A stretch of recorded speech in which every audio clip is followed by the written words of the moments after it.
Good morning, everyone, and welcome to our November 30th version of Insights in Qualitative Research Methods. Thanks in great part to ATLAS.ti. We have a couple of esteemed colleagues here joining us from ATLAS today.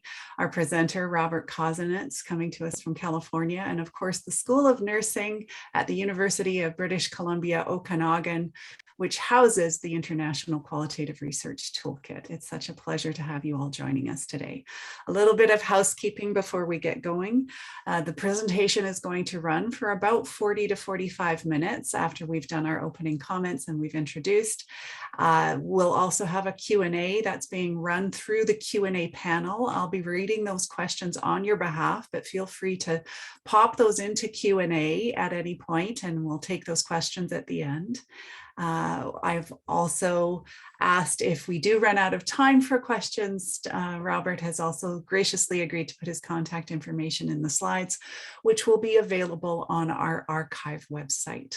So my name again is Juliana Brabus. I'm with the International Qualitative Research Toolkit, and sadly this will be my last webinar on this series, moving on to some other chapters in my life. So it's such a pleasure to be here today, and I just want to thank everyone for their support over this last year. I'd like to pass it now to Narinka.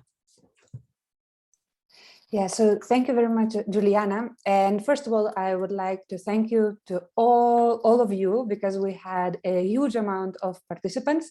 So we strongly believe in this project. That's why few years ago, many years ago, I would say, we launched this project. And as you may know, this project consists of two types of webinars.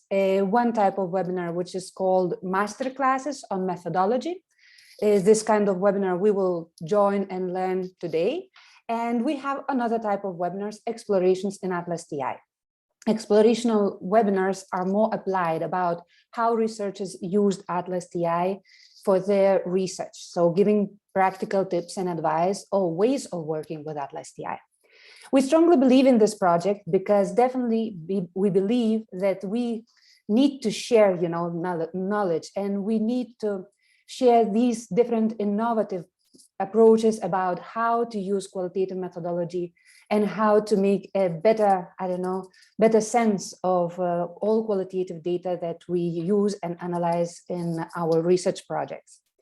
And before we start, I just wanted as well remind and say to everyone that we have a bunch of free webinars on ATLAS.ti on how to do literature review with ATLAS.ti. So feel free to visit our website, because definitely we have a huge amount of totally free resources that can help you to learn and use ATLAS.ti. But without further ado, I just want to give back the microphone to Juliana to introduce our great speaker today on ethnography. So Juliana, whenever you want, you just can introduce him. Absolutely. Oops, I got ahead of myself.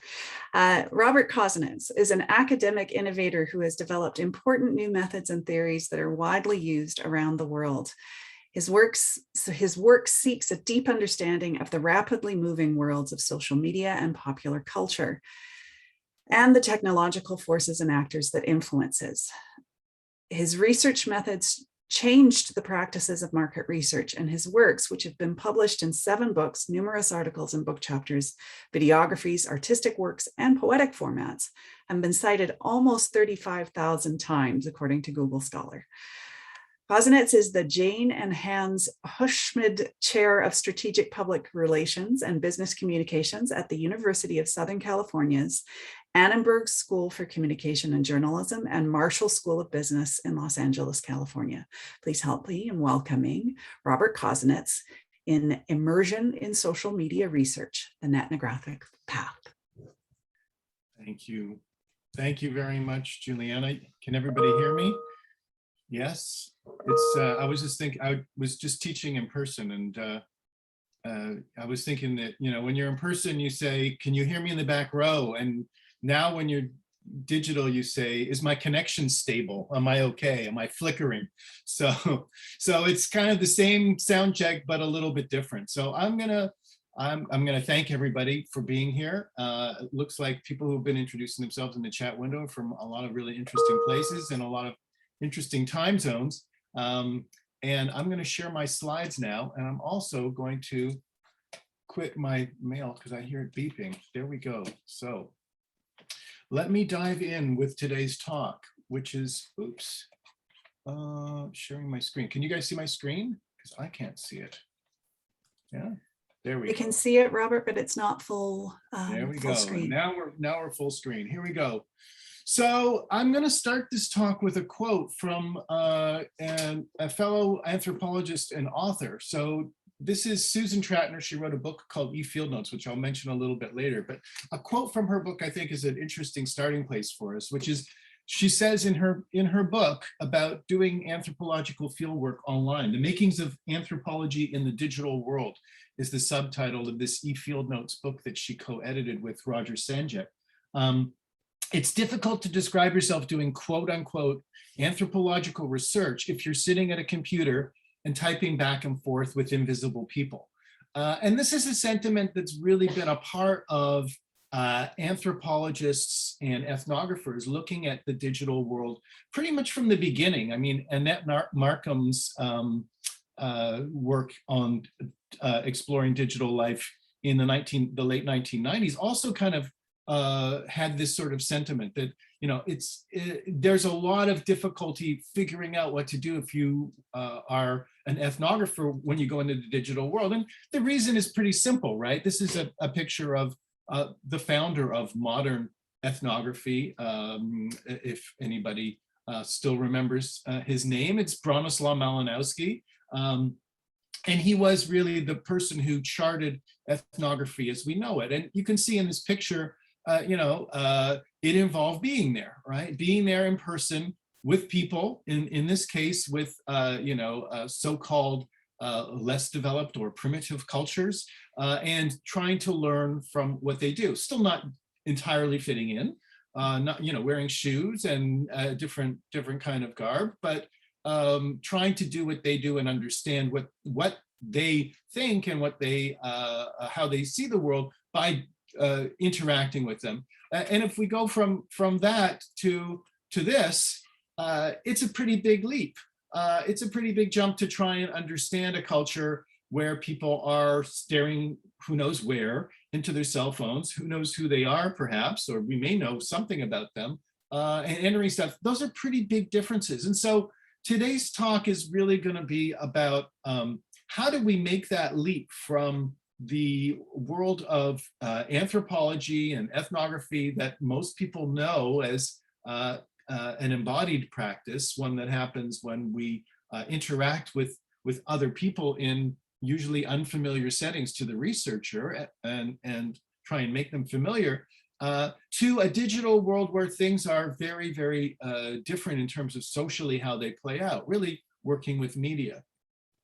So the agenda for today is going to be talking at the beginning about this adaptation of ethnography. And to do that, I'm going to have to talk a little bit about what ethnography is and go through a few definitions, which is what we're going to do next. Then I'm going to talk a bit about the sticking points.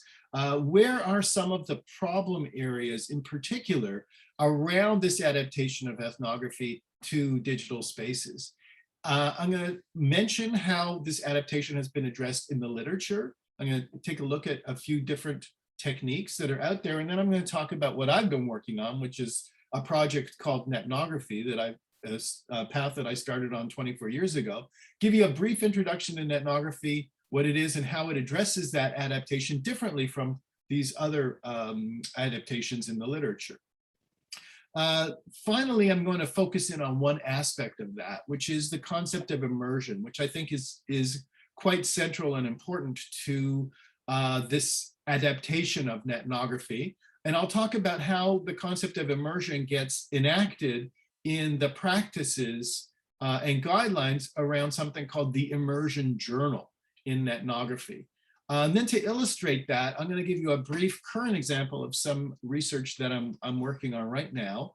And then we'll open things up for questions and answers and a discussion. So I'm going to go, fairly quickly through this stuff so that we can get to the good stuff, which is hearing from you and hearing, your ideas and sticking points. So I like to start with this definition by Dick Hobbs in the Sage Dictionary of Social Research Methods of ethnography, because I think he captures a lot of things about ethnography that are important. He calls ethnography a cocktail of methodologies, and you'll see I picked a cosmopolitan as the cocktail on the right-hand side here to remind us of this idea that ethnography is not one thing, it's a number of things. But the central aspect about it that Hobbes emphasizes is the idea that personal engagement with the subject is the key to understanding a culture or a social setting. Another really important thing that he talks about that you'll see in every definition of ethnography is this notion of participation observation, also written as participant observation a lot of the time. That's really the most common component of the cocktail, but as he says, there's a cocktail of methodology, so other things can be involved and often are, like interviews, conversation analysis, documentary analysis, film recording, visual research, and so on. And then he talks about description being important and that one of the goals is the meaning of social life from the everyday perspective of group members that saw it. Well, if we take a look at this and we start to think, well, how does this change if I'm doing an investigation of people sharing selfies on Instagram, let's say, or people doing medically oriented videos on TikTok? Well, we need to start to think about what some of these terms mean. What does the term personal engagement with the subject mean? What does it mean to be personally engaged when you're looking at TikTok videos or you're going through Instagram or Pinterest? Participation observation. Well, clearly the observation part's pretty straightforward. We can read through things and they're observational. But what about this participation part? What does that involve when we're going online and we're looking at social media? Does it mean that we ourselves have to be posting things, or does it mean something else?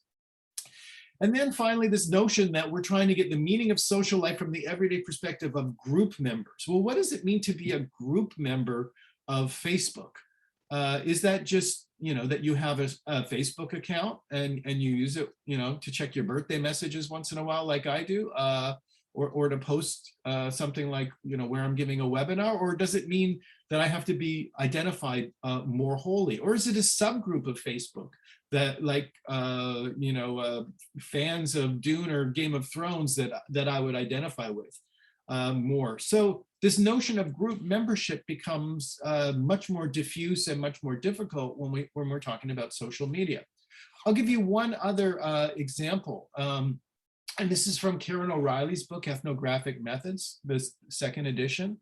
So she says, and here's where we start to get a little bit interesting, because a lot of ethnographers and a lot of ethnography is quite difficult to unpack in terms of what you do, in terms of the procedures. And this definition certainly starts in that way. Ethnography is more a theory about how research should be conducted than a recipe for techniques that can be employed. This notion that, we're not going to give you a recipe, it really falls back to the anthropological practice of sending dissertation students out into the field to do field work. We're going to give you some knowledge, you're going to read a bunch of ethnographies, and then you go out and you do it. And that's the idea, that you wouldn't give someone a recipe, but you would sort of throw them out into the center of the pool and they would learn how to swim by swimming, is sort of, it seems to be a foundational practice in anthropological education. So she goes on to say that ethnography draws on a family of methods. This is the cocktail of methods thing, and centrally participant observation. So we see that again, and interviews and conversations. So this is basically talking about how we would collect data in these sort of general ways. Now we get into this more specific understanding, like understanding the social world through involvement in the daily practice of human agents. Well, again, in the digital world, what does the daily practice of human agents mean? Does that mean we follow posts as they come? It involves immersion in the context. Well, I could see how that, again, translates to the digital world. Immersing myself in a context, I can understand how that would relate to studying social media, but it depends on what we mean by the context. And that in itself is determined by what it is that we're studying. The building of trust and rapport with agents. Now, again, I don't know how I build in trust and rapport with people who've already posted something on Reddit. both phenomenological and hermeneutic interpretations. Okay, we can do that with digital research, and the recognition of the complexity of social worlds. So we can do that. So a lot of this stuff happens when we're talking about interacting with people, the trust and rapport of agents, having conversations with people. Does that have to happen in the digital world? So again, not attempting to reduce the complexity to statistical or typological representations. That makes sense. Being reflexive about the role of the researcher and the messiness of the research. That makes sense. And a macro approach to gaining context. All of these things from Karen O'Reilly's definition make sense. But here, how they're taking effect within and through agents in the practice of daily life. Well, we only get access to certain things when we look at social media. We don't get access to a large number of things that people practice in their daily lives. So a lot of these existing definitions are complicated by this notion of fieldwork, anthropological ethnographic fieldwork, where fieldwork is this attempt to view a social system from the ground level and has long been considered to be the distinctive contribution of anthropology, really. This, doing fieldwork makes things ethnographic, and ethnography a lot of the time has been based on this notion of fieldwork. The question with digital spaces then is what becomes of the field? What happens? So, around the late 1980s and early 1990s, researchers began to adapt ethnography into what I'll call ethnography online or online ethnography. It's been called a lot of things generically, like cyber ethnography. I think the Wikipedia entry is still calls it cyber ethnography, but it's ethnographic methods adapted in some way to a digital environment. And the idea is to maintain the naturalistic feel. In other words, you're not taking people out of their context, to focus on the researcher themselves, their own immersion. We've heard immersion already in a couple of definitions here. Using multiple methods, all these definitions talk about things like conversation and interview, as well as participant observation. And then this notion of rich or thick description, as well as all the analytic frames that go with that. So there's this adaptation of ethnography into online ethnography that tries to maintain a number of the elements of ethnography and to sort of stay true to that. However, there's a lot that happens in this area that's different. And as we start to think about it, there's a real decentering of a person, because you are disembodied in a lot of ways when you are communicating through text. The center of the ethnography becomes a little bit unclear as things become digital, as the data that you are working with becomes part of this massive growing body of things that happen through the internet and through all of the World Wide Web and everything connected to it. There's a loss of context. So the cultural context that an ethnographer accesses when they do field work, much of that changes or is reduced or even is gone when there's this move to online ethnography. So it's not a straightforward process of simply taking what we do in person and moving it online. And so there are difficulties when we sort of say, okay, I did an ethnography, but I conducted it online. There are a lot of questions that raises. Well, what exactly did you do? And that was the situation that I was confronted with in 1995 when I started doing this kind of work, because I had found that my field site, the people were doing a lot of conversation online, and I wanted to take advantage of that data. But as you enter that area and you find things so decontextualized and so different, it creates this sense of disorientation, right? As a researcher, you don't know, for example, how to approach topics like ethics, for instance, or even topics like how to approach other people in order to have context, and whether you should do that and how much of that you should do. So there are a lot of questions about adapting ethnography to the online environment. And those questions have been addressed by a number of researchers. So probably the most prominent is Professor Christine Hein, who is at Surrey. who wrote a book and has done a lot of research around this idea of what she calls virtual ethnography. So I think it's important to recognize the term virtual ethnography has ethnography in it. So it's an attempt by Hein and the people who follow her technique to try and stay true to some of these ethnographic techniques and even, I would argue, values and principles. So she says in the book that the text is not straightforwardly a how to do it guide, right? She's not giving instructions. The book will contain some, I hope that the book will contain some provocative and useful ideas, some intriguing possibilities for taking an ethnographic approach to the internet. Part of my argument, however, is that ethnography is strengthened by the lack of recipes for doing it. In other words, this notion of throwing you out into a particular context and letting you swim is a valuable way to teach ethnography wherever it is, whether it's in Zimbabwe or in Bora Bora, or it's of Instagram and Pinterest. The same principles of go out there and figure it out sort of are the ones that pertain. From the first, ethnographers have resisted giving guidelines for how it should be done. Ethnography is a lived craft rather than a protocol which can be separated from the particular study, in other words, that particular content, or the person carrying it out. So what this does is it puts a lot of weight onto the individual researcher and says, you can handle all of this knowledge of ethnography as well as knowledge of your new social context. And that's okay, but what I've found is that for a lot of PhD students who are learning, it's frustrating. For me, it was frustrating, and it also seems like a bit of mystification, right? You have to go out there and you have to learn the craft yourself. You have to do this craft yourself. A similar notion comes through in Sarah Pink's idea of digital ethnography, which a number of other people have written about, not just Professor Pink, but I'll focus on hers because I think she has one of the more well-developed definitions. So she says, what is the digital ethnography? Well, it's a practice that takes as its starting point the idea that digital media and technologies are part of the everyday, as well as the more spectacular worlds that people inhabit.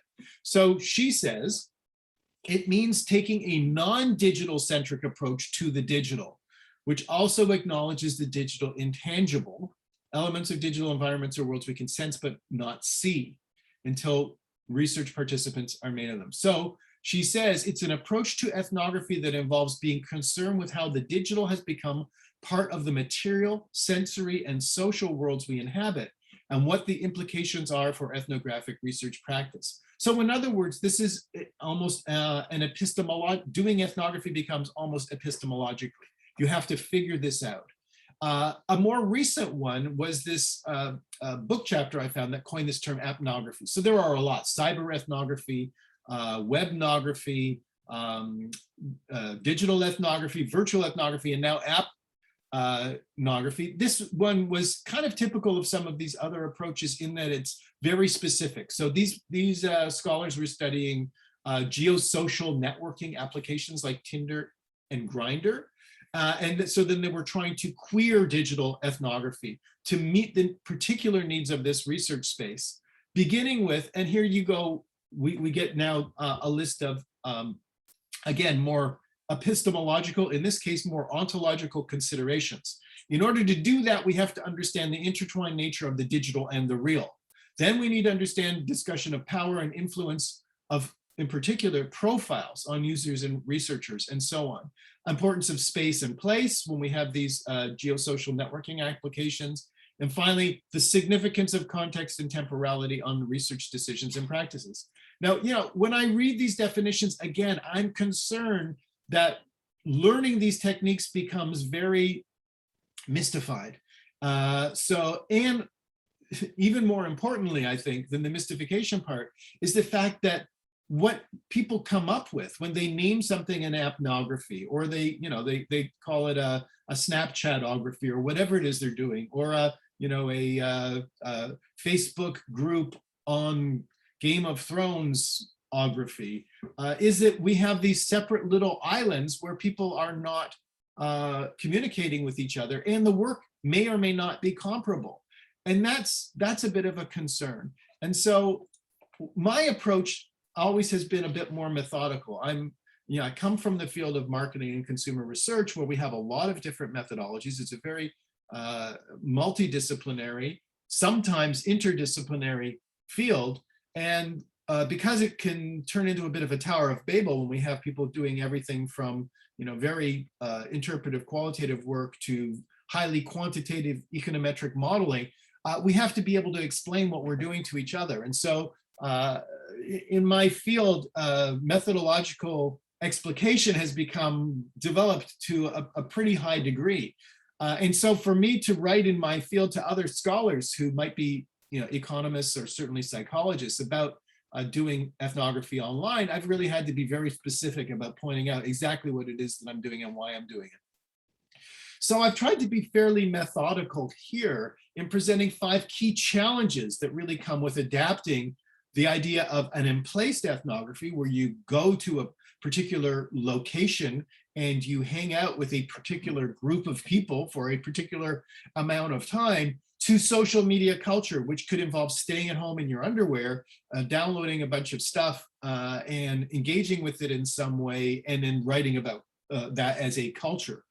Those are very, very different things. So I've separated it into 5 different kinds of challenges or questions. So the first challenge is around the field. So as I talked about fieldwork before, where is this field behind the screen? We use metaphors, spatial metaphors all the time to talk about cyberspace. This is, William Gibson's contribution to our understanding, is to think about online as a space, and I'll probably even use those metaphors, but it's not a space. It's a communication medium. It's a medium that we share. Just, it's the internet is a space in the same way that a book is a space, right? It creates a sense of space when we might read it, about, let's say, a fictional world, but it's not actually a space. It's a communication medium. What is the group in this field, and what are the members? What even are the cultures and the communities that we study? So that's the first challenge, is around the field. The second one, and I've already mentioned it, is ethics. How can we ethically research while being a fly on the wall? And a physical anthropologist, joining a group, let's say in rural China, doesn't have this problem. If I go to rural China now to study their culture, I'm going to stand out and I'm going to have to explain myself. And in order to get access to people in the spaces, I'm going to have to interact in different ways, and they're going to know that I'm there, and they're probably going to know, they should know why I'm there. That's not necessarily the case when I'm reading, a subreddit. Then the next one is participation, and this one is a particularly problematic one, which is what's an appropriate form of engagement through which we can gain the necessary cultural depth. Ethnographers engage in person and participate in person in order to gain an insider's perspective that they can later interpret in relation to cultural concepts and ideas, and reflect back to the field in a way. Without that cultural depth, it's not really ethnography. So if we complicate participation by putting it into this digital environment, how can we say that we've gained that necessary depth? That's a big question. The fourth one is data. It's a different kind of game when you're going to a physical field site, interacting with people, and then writing up your field notes later on, and recollecting what you've seen and done, and downloading massive quantities of posts and visual and audiovisual and textual information.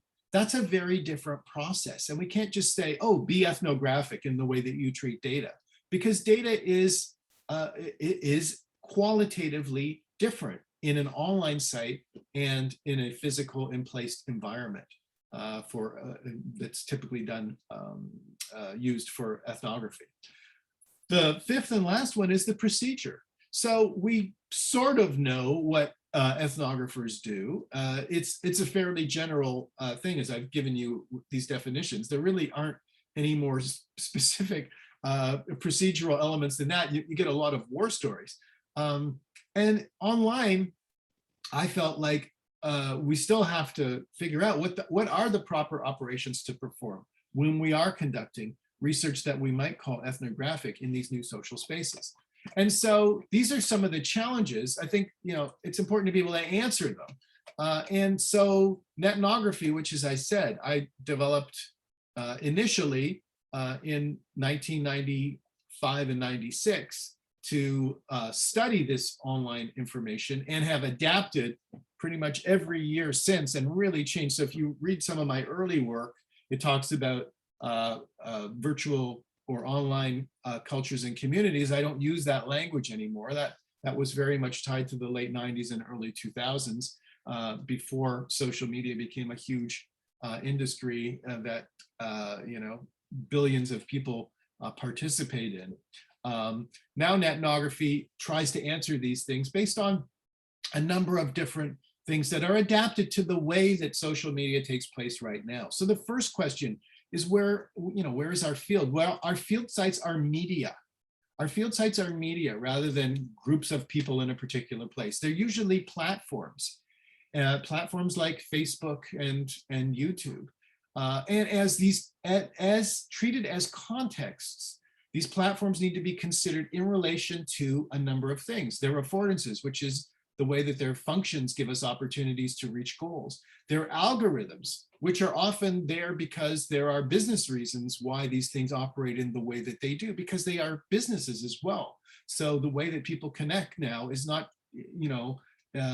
just based on their desire to connect with one another and build community, but is also based on how they can be aggregated in useful ways to sell advertising and to collect data about them by large tech companies, many of whom are located here in California.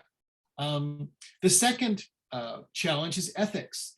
And the answer there is straightforward, that we need new ethical rules, that the rules from the in place ethnography don't necessarily apply here. So we have to think about disclosure because it's not automatic. We have to think about informed consent because it is a little bit different. And we certainly need to think about the way that we represent research because quotes can be traced back. You can enter a quote from someone into a search engine and perhaps find out who they are. That was not something that happened with traditional ethnography. The third one is participation. How do we participate? So the methods need to account here for the fact that we have a number of different options for participating, from being engaged as a reader to actively interviewing and doing other interaction. The data now moves from a focus on field notes to this broad notion of a cultural scan, followed by, and I'm going to get into this a little bit as I go into this, judiciously collecting particular data that's especially meaningful or deep. And then finally, procedurally, again, as with ethics, we need new sets of flexible operations. So there is a lot of adaptation that is still involved. You can still customize and adapt, and the intelligence of the researcher is still highly required to make sense of it in a different context. But there is a set of procedures that are followed that ensure some sense of rigor and comparability between things that are done. So I'm going to focus a little bit in the next 10 minutes or so that we have on this notion of participation and the kind of methods to account for a range of participative options. So I'll just, I will say that, Netnography sort of steps away from this notion that there's a pure ethnography. Netnography, it does not say, net ethnography. It's a different thing. It's its own word. And so the idea of netnography is that it is not ethnography. I don't want people to think that netnography is ethnography. It's ethnographic. It's kosher style rather than kosher, right? If you get the pickle analogy. It's not anthropology. It's its own technique. And that technique is a social media centered research approach that blends a lot of things like human computer interaction, science and technology studies, communication research, and market research with a focus on technoculture. So I like to think that the third edition of my book, Netnography, the Essential Guide, is more like a recipe book. So, a couple of the quotes talked about, ethnography. There are no recipes for ethnography. There are recipes for netnography. And one of the elements of that recipe is a principle of what I call mediated engagement, which means that this disorientation in time and space and in representation has to really be acknowledged. And so in netnography, the researcher is not engaging with people. The researcher is engaging with their online traces a lot of the time. There are interactions that happen. Most of the time they are mediated, and mediation can be a phone call, or it can be a Zoom interview, or it can be a text exchange or direct message exchange. But a lot of netnography takes place when people are reading and collecting online traces. And so I won't go into detail on this, but there are various types of engagement that we can have. Whether we are engaging with the platform, whether we're engaging with a group and its history, whether we're engaging with the language and the meanings and the values of particular groups, whether we are engaging intellectually and thinking about the concepts that are involved, whether we are emotionally moved, and whether we are actually, interacting one-on-one or one-on-many with the people who are there. So social engagement can certainly happen, but it's only one form of possible engagement. So getting back to this notion of participation, to be ethnographic, your online experiences from search to saving to musing on meanings need to be recorded, like a journey to cultural places that are at first not known and then become chronicled. And that means becoming immersed over time. So there's that word immersion again, in real time, in human time, in those communications. So Susan Tratner in that book, Field Notes, talks about how to keep field notes online. She ends up in a chapter talking about the fact that she included a lot of complete thread posts in her field notes. And then she had to expand into multiple Microsoft Word documents and ended up with 4 sets of extended scratch notes on 4 different devices. She really talks about what she does as she sort of figures this out, rather than gives the advice that come from doing it repeatedly, which is kind of where my stuff came from. My conclusion is a little bit different. First off, I want to emphasize that going to a site and starting or participating in an interaction or a conversation is not required for participation in ethnography. And it is not necessary for immersion. It's not necessary for you to have that interaction. There are other forms of engagement, as I just talked about. And instead, the key to immersion is in the immersion journal, the keeping of an immersion journal. So in ethnography, I recommend keeping an immersion journal. Often for students, I have them keep it as a PowerPoint or another file. And in the immersion journal basically is dated. It should have a date on it and a time. So that was from one of the workshops that I conducted, but the first page of that would have had a date and time, and then a research focus or a research question that helps to focus it. Initially, as you figure out where you're going to find answers to your research question or investigate your research topic, it should chronicle your attempts to figure out where the important data is, where the interesting conversations are happening, or the images. So the first stage I call reconnoitering in the book is basically mapping out the social media territory of the study. Now, as I've been thinking about this and developing it, I'm realizing that map making is something that can be quite subjective. So this is Saul Steinberg's classic, what became a New Yorker cover, but it's the view of the world from 9th Avenue, where you have the Hudson River and then sort of everything else. So you see Los Angeles is in the top left corner, Canada's on the right, and Mexico's on the left, but basically showing that New Yorkers don't usually travel that far beyond the Hudson River. And this is the flat world map that Saul Steinberg, who's there in the top right corner, came up with. And you can see that, North America connects to South America in a couple of ways, Florida with Cuba there, and then Hollywood off on its own as an island, and New York off on its own as an island. It's just an impressionistic map. And here's a map of heaven here on the left that I found online. But it's important to recognize that cartography or map making are also ways that people have charted moral values and revealed themselves and their own emotions and fantasies and cultures, and that they can also visualize our inner life and our collective dreams. So I just want to point out that map making does not have to be just a literal sort of a map. So, I've done a variety of different maps for the netnographies that I've done. And this is one that kind of combines looking at a number of different topics and images and ways that people think about food and cooking on social media, which is a huge topic.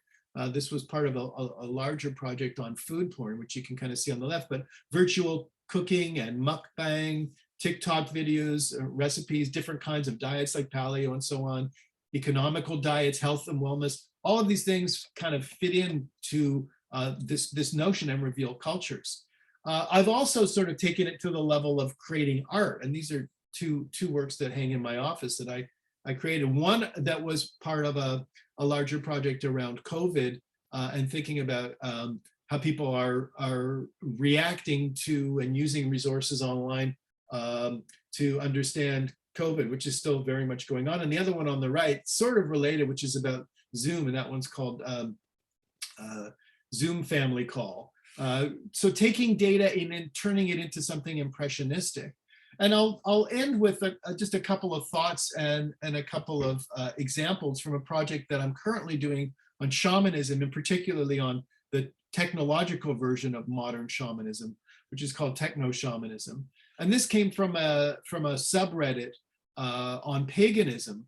And you can kind of just take a look here. We don't have to go through it in any great detail, but this was someone who was asking a question and seeking resources, who wanted to know about whether people use modern archetypes and modern magic like the internet for working magic, in particular chaos magic. And so I made notes to myself here that you can see on the bottom around some of the related topics. And then I connect it to some scholars and some of my own research on Burning Man, for example. Some of the answers come out and people sort of hear their maybe signaling politics, as well as relating to and making fun of maybe organic purists and this notion of a pure magic that is only about practicing paganism naked in the forest versus practicing it in the city with your cell phone and technology. And this person says, I do a daily meditation and a simple scry. So I don't know if you know what scrying is, but it's fortune telling, often done with a device like a crystal ball, before I get to work in my office. My modern kitchen often has me thinking about the divine, even as I'm sweating over a modern stovetop instead of a campfire. So, I make comments here that are personal. I find the idea of scrying intriguing as a hybrid. So I'm classifying as well as reflecting, as well as sharing. I took screenshots of other things to put them in there. So I have definitions nearby. And then the last one that I'll share. So again, all of these are dated. I don't know if you're seeing, I've got the date. So this was November the 12th, 2021 at 6:45. Here we are at 7:05. So I'm reading through these and I'm dating them at the time. A skilled chaot, which is a chaos magician in the pagan practice, can take a nonsense god like Baby Yoda and build a ritual around him and get magic to work because they understand that it's all about belief. And then they talk about group rituals and the role of groups versus individuals. And that got me thinking about rituals using Baby Yoda. And I searched and found that The Sims 4 actually gave people access to a Baby Yoda figure, and people were building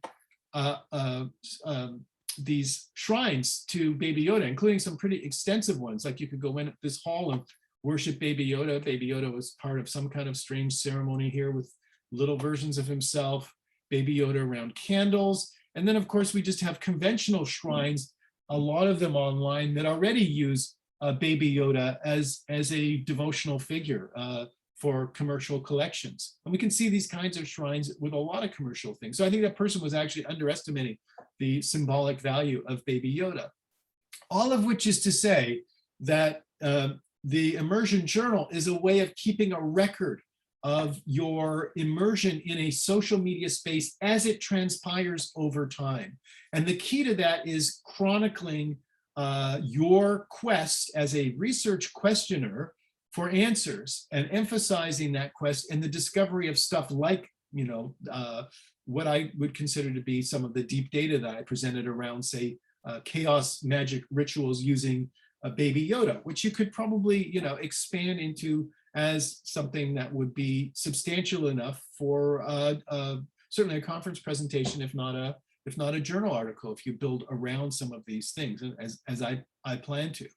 That means judicious data collection, as well as being selective and precise. It means that you are curating the data. You are looking for select pieces. So just like in an art museum, a curator might have hundreds of pieces down in the basement, and they decide which 30 or 40 pieces to bring up for an art exhibit and where to put them. That's the role of the netnographer, just choosing particular specific pieces to save and then deciding in the research presentation which ones to display and to describe. So just like moving through a museum, you are the curator of that. So in sum, immersion is an engaged data collection operation that involves this map making, which I call reconnoitering, recording, which is chronicling the quest for answers. It includes connecting to a play of ideas like former researchers, things that are happening in the news, other work that you've done, as well as reflecting personally and capturing your own experiences, whether they be emotional, intellectual, and social. So a few guidelines before we go to the questions then are, if you're doing an immersion journal, you write it in the first person, you write as yourself. You keep in mind the ethnographic notion of the researcher as the instrument. You would capture everything that you find. And of course, after collecting this data, you may want to code it. You may want to use a program like ATLAS.ti, for example, in order to find the commonalities between what you're finding in the data that you've collected and scooped up and what you've written, your reflections in the book, as well as your interviews, so in your immersion journal. You want to capture thoughts and emotions, connections, even intuitions, what surprised you, what scared you, what made you laugh, what your plans are for the next time. And the immersion journal is also a human story and is part of your story as a researcher.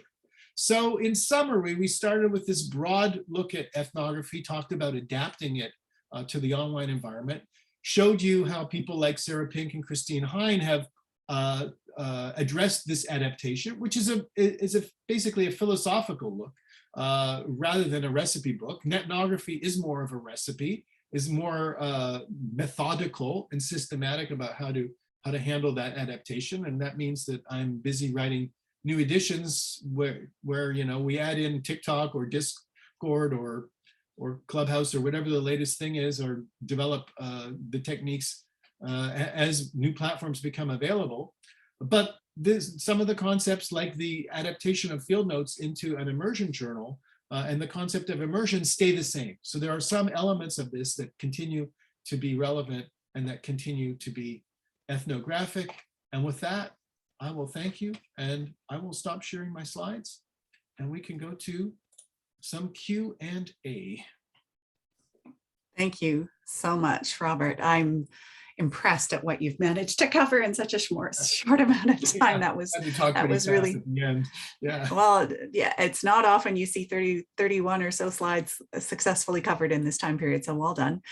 We've had some interesting comments, and I'll start with the whole idea of ethnography is really intriguing in that it's not just a theoretical template that prods the researcher to develop or frame his or her own methodology, but also, as transpires from this presentation, one can refine upon the theoretical template by framing his or her own research design. So interesting. Whoever wrote that, you should be writing an article for your field, whatever your field is. There you have it. You're already halfway there. There's your opening sentence. Exactly. There was also a question early in, is it common to use deep interviews in Instagram's users because they are not real? Well, I would love to hear more detail about that. This is where I probe the questioner, Juliana, and we lose that. But, what is reality? So are you seeing the real Juliana and the real Rob Kozinets here? You're seeing a picture of us, but I have 3 children. They see a different version of their dad. My parents see a different version. My wife sees a different version. You know, my friends see a different version. So which one is the real Rob? And am I different in my social media? So I think this notion of there being one real person is really fictional. I mean, and I think a lot of the time when people are representing something about themselves that others don't know or don't see, we often see something about them that might be more true to who they are or how they feel about things than what we know. And so sharing the slides, yes, I have already shared my deck with Juliana and she will share it with you. It is available and you can tell people. I see those questions are coming down. But, you know, back to the question, interviewing people on Instagram, sure, we would definitely interview people on Instagram if it makes sense to your research question. Everything is driven by the research question. So I didn't have time to walk you through the entire procedure of Netnography, but there is a procedure that starts with a research topic or question and focuses you. And if you can't find answers by collecting online traces, then you know, to your research question, then you may need to ask someone. If it's a more phenomenological kind of question, then you would maybe want to get into their phenomenology through some sort of phenomenological interviewing. So, oh, I saw Eric Arnold is here. That's awesome. So I see questions flashing by, but Juliana, you can guide me to which ones I should answer. I'm happy to answer all of them. I wish we had time for you to answer all of them. So I will Okay. remind everyone that that Robert did put his, and thank you, Robert, for doing that. Your contact information is on the opening slide of your slides. So any questions we don't get to, please do follow up direct. We did have a question early on around rigor in digital ethnography, but I think you've given us a good look at how you ensure on that rigor. It's not just a set of anecdotes, right? And the Immersion journal points to that. However, not a plug for my book, but there's 456 pages here of what to do and how to do it. Fair enough. If you're interested in the rigor, that is the comparability comes from basically saying we did this according to that. Fair enough. And how does one stay focused and not feel paralyzed given the wealth of data available, which I knew would be a question in this talk. Yeah, right? Yeah. Well, that's exactly. I mean, that is the process.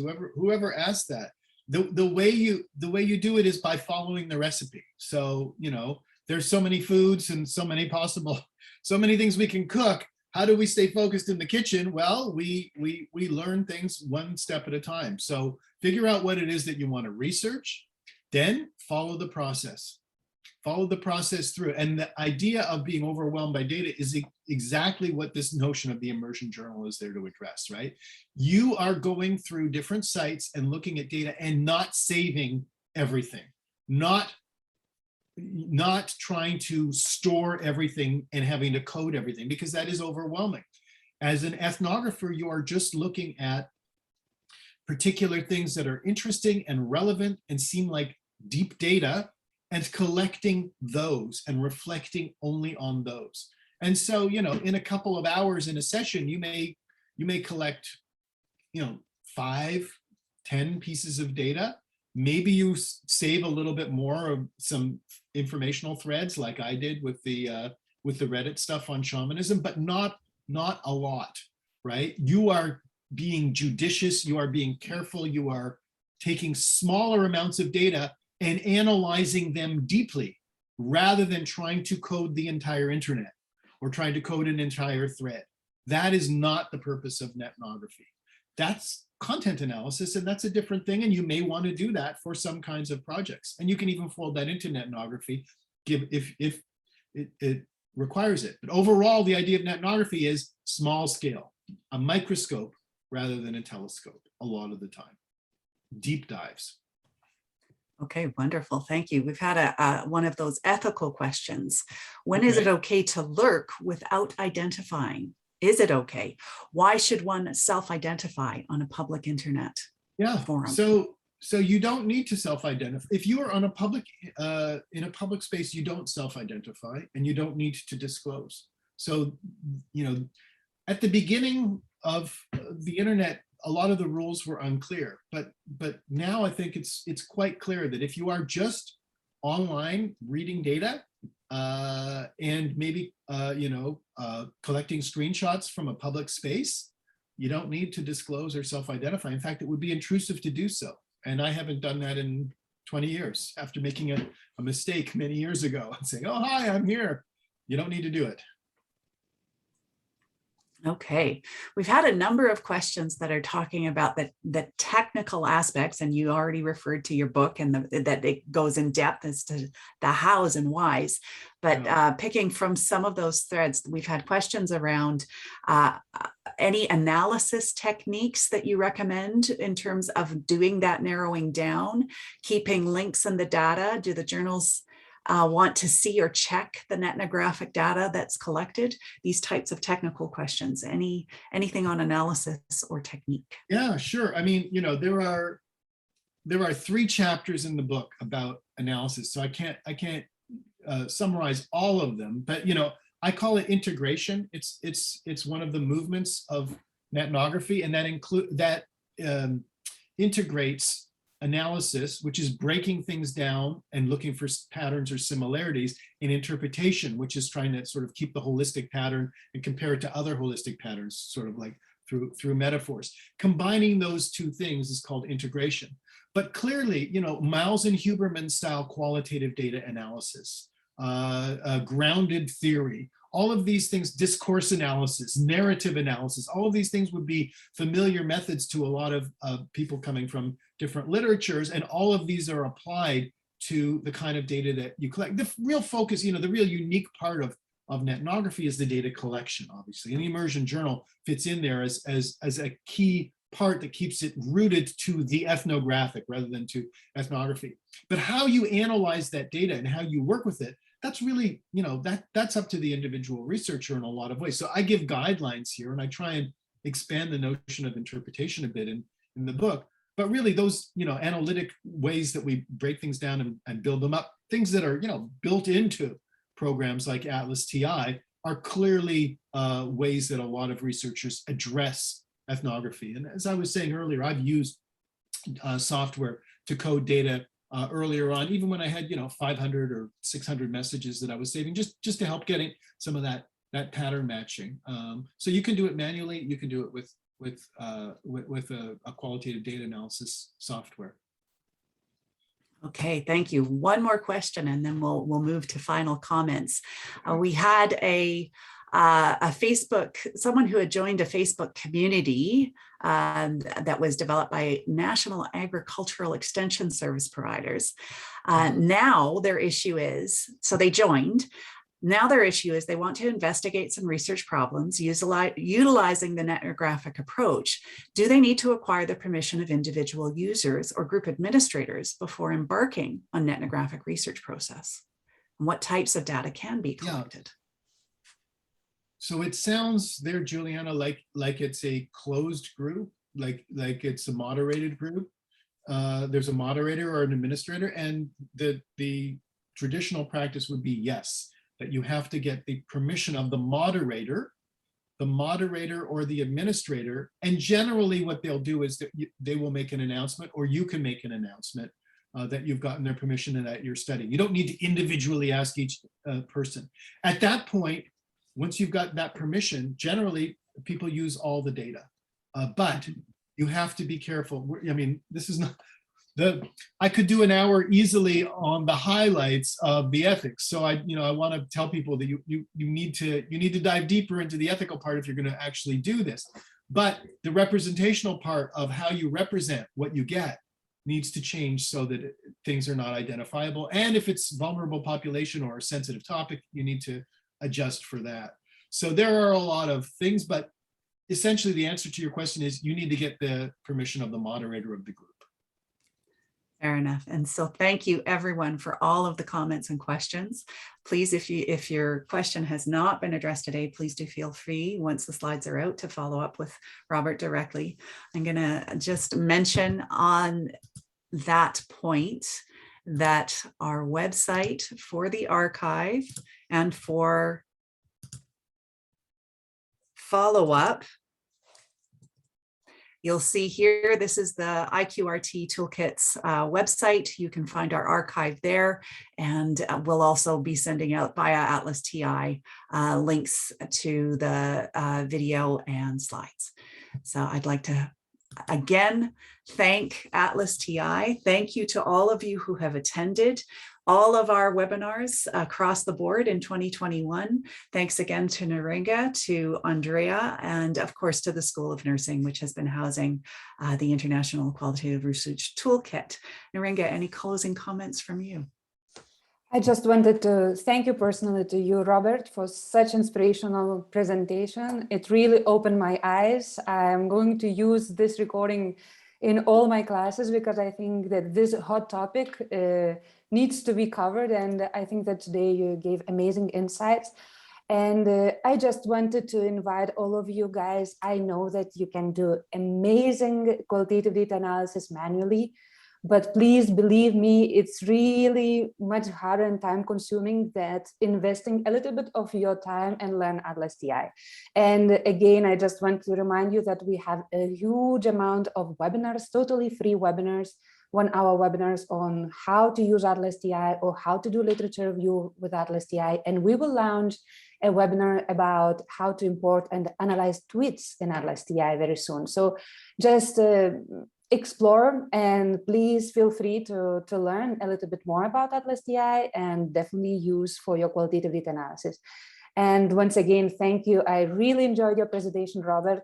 It was one of the best presentations that I attended. Thank you very much for sharing your knowledge with us. Thank you so much. And I plan on attending some of those webinars and learning more. Oh yeah, looking forward. Yeah, send me an email, and we should talk too offline. And Juliana, thank you for all that you do and all you've done. Really Thank you so appreciate it. much. Thank you. Thanks so Okay. much. Thank Bye, you. everyone. Bye-bye. Thank you. Bye. Bye-bye.